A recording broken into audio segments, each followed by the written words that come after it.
Es una auténtica locura, de verdad. Sí, si me hubieras dicho hace unos años que a los 18 años estaría aquí parado levantando la Copa del Mundo después de jugar contra Leo Messi en una final, te habría dicho que estabas loco. 19 years ago, a photographer at a Barcelona charity event asked a young player to hold a baby for a few seconds. Just a favor. A quick photo. Nobody thought twice about it. The player put the baby back in its mother's arms, the event moved on, and the picture sat forgotten for almost 2 decades. Nobody in that room could have known they were looking at the end of his career. Because on July 19, 2026, that baby walked out at MetLife Stadium and started a World Cup final. Against him. Extra time. Scoreboard reading 0-0 for over 100 minutes. And then, in the dying minutes, one moment decides everything. One team explodes, the other collapses onto the grass. And when the whistle finally blows, the man who should have been world champion twice over is sitting on the pitch, alone, in tears.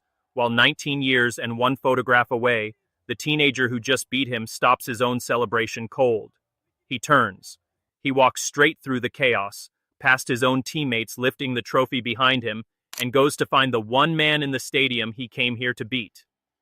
What happens in the next 10 seconds is why football people are already calling this the most symbolic scene the sport has produced in years.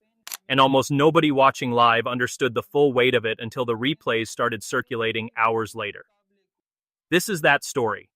Before we get into it, if you watch this final live, tell us in the comments the exact second you realized what was happening, and if you've followed Messi's whole career, hit subscribe, because what we're about to break down is bigger than one hug. Let's start with what's actually confirmed. Spain beat Argentina 1-0 after extra time in the 2026 final. It was Messi's second World Cup final defeat, after Argentina's 2014 loss to Germany. This time, the man who beat him was on the opposite bench, 19-year-old Lamine Yamal. And here's the detail that turned this into more than just a result. Messi and Jamal became the first players to start on opposite sides of a World Cup final with a 20-year age gap between them. Not close to it. Not roughly a generation. An actual, verified, first-in-history 20-year gap. That's not commentary. That's a historical fact. Fans online picked up on it immediately. As one widely shared reaction put it, watching the two of them share that moment felt like a legend and a future legend sharing a nice moment. Another comment that spread just as fast summed up the poetry of it. Someone being consoled by the very kid he inspired is its own kind of full-circle story. And this final itself carried its own historical weight before a ball was even kicked. This was the first ever World Cup final between the reigning champions of Europe and the reigning champions of South America.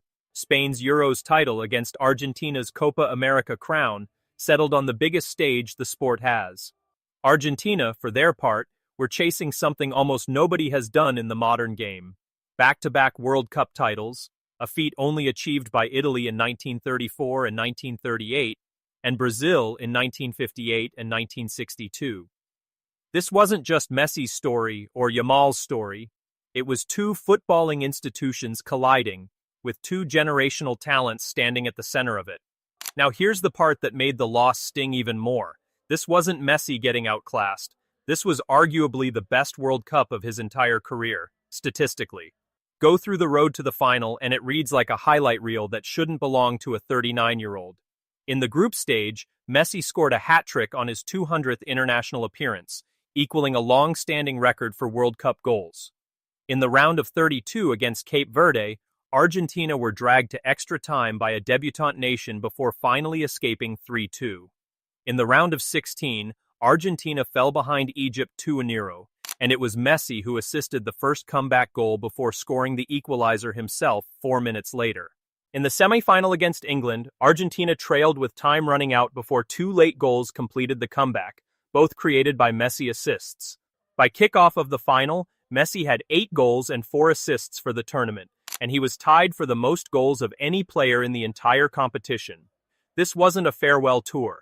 This was a 39-year-old man playing some of the best football of his life, dragging his country through 3 separate comebacks just to reach the final. And it still wasn't enough. 1 goal, in extra time, was the difference. Sport rarely writes stories with clean, satisfying endings. This was proof of that. Now flip to Jamal's side of this. He was born in July 2007. Messi left Barcelona in 2021. Jamal didn't make his first team debut until 2023, which means this 19-year-old grew up idolizing a player he never once shared a locker room with, never trained alongside, never got to learn from directly. Everything he knew about Messi, he knew the way millions of other kids his age did, from screens, from highlight reels, from stories. And just days before the final, Messi was asked directly about him. He didn't dodge the question or give a generic answer.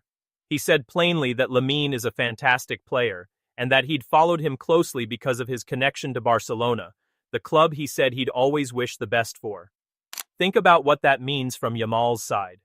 The guy whose posters were probably on his wall as a kid basically told the world's media, on the record, that he rates him. That's not something every 19-year-old gets to hear from his childhood hero before facing him in the biggest game of both their lives. And it's worth remembering how fast Jamal's own rise has been. He wasn't some unknown kid who suddenly appeared at this World Cup. 2 summers before this final, at Euro 2024, a then 16-year-old Jamal was already making history, becoming the youngest player ever to score at a men's European Championship, and doing it against a backdrop of doubters who openly questioned whether the stage was too big for him. He answered those doubts on the pitch then, the same way he answered them again here, at 19, in a World Cup final, against the very player he'd grown up idolizing. This wasn't a fluke run for Jamal. It was the continuation of a pattern. A teenager who keeps arriving at the sport's biggest moments and refusing to shrink from them. This is where the story stops being simple and starts being complicated in the best way. You'd expect a teenager to be intimidated facing Messi in a World Cup final. Instead, he helped beat him. You'd expect the winning side to only celebrate. Instead, their brightest young star pulled away from his own celebration to go find the losing captain. You'd expect Messi, a 9-time Copa America and World Cup winner, a man with nothing left to prove, to want to disappear after a loss like this. Instead, cameras caught him sitting on the pitch, absorbing it, present for it, not hiding from it. You'd expect bitterness between the man who ended an era and the man whose era was ending. Instead, what the world saw described afterward was the opposite, the veteran congratulating the teenager once photographed in his arms. Every expectation flipped. And then there's the number that doesn't make sense no matter how you look at it. 20 years. That's the gap between the two men who started this final on opposite sides. 20 years is long enough for a baby in a photograph to grow up, become a professional footballer, get called up to a national team, win a Euros, and then stand across a World Cup final from the exact man holding him in that photo and beat him. In almost any other era of football, a 39-year-old doesn't start a World Cup final at all, let alone drive his team to it with 8 goals along the way. But the numbers back it up in ways that sound almost invented. Messi entered the final having reached the final in 8 of the 13 major tournaments he's played for Argentina, a 61.5% rate most players never approach in an entire career. He now holds 33 goal contributions across 33 career World Cup matches, a number no one else in the sport's history has touched. He remains, going into this final, the only player to score in the group stage, round of 16, quarterfinals, semifinals, and final of a single World Cup, a feat he first pulled off in 2022 and one he's now added to. The math doesn't add up by normal standards. And yet it happened, in front of the entire world, on July 19, 2026, against a teenager born 2 decades after him. You don't need invented dressing room quotes to feel the weight of this one. The reaction was loud and real, everywhere, immediately. Across football media, the phrase that kept repeating was some version of a torch being passed. One major outlet's headline captured it directly. Greatness comes full circle. Fans reacted the same way. Some focused purely on the symbolism, calling it a moment between a legend and a future legend. Others zoomed out to the bigger picture. One fan reaction summed up the emotional core of it as simply the circle of greatness, with Jamal now stepping into it. Different voices, different platforms, same underlying feeling. Something bigger than a scoreline had just happened on that field. And this is the part that turns a great sports moment into an emotional one. To understand why this loss cut so deep, you have to go back to 2014. That was the last time Messi stood on the losing side of a World Cup final, when Argentina fell 1-0 to Germany in extra time, beaten that time by a single late goal. For years afterward, that defeat was framed as the one gap in his legacy. Then came 2022, and the redemption most of football thought would never arrive. Messi finally lifted the trophy, scoring twice in the final itself before Argentina won it on penalties. 2026 was supposed to be the encore. Instead, it became a strange echo of 2014. Another final, another extra-time defeat, another single goal deciding everything. Except this time, there's no next World Cup on the horizon to make up for it. For Messi, this was almost certainly it.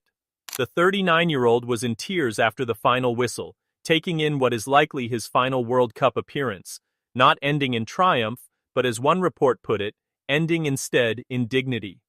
Yards away, Jamal was doing the opposite, dancing, celebrating, living the beginning of what a lot of people are already calling the start of Spain's next dynasty. Two players, two ends of a career arc, happening in the same frame, at the same time, on the same patch of grass. That's not something you can script.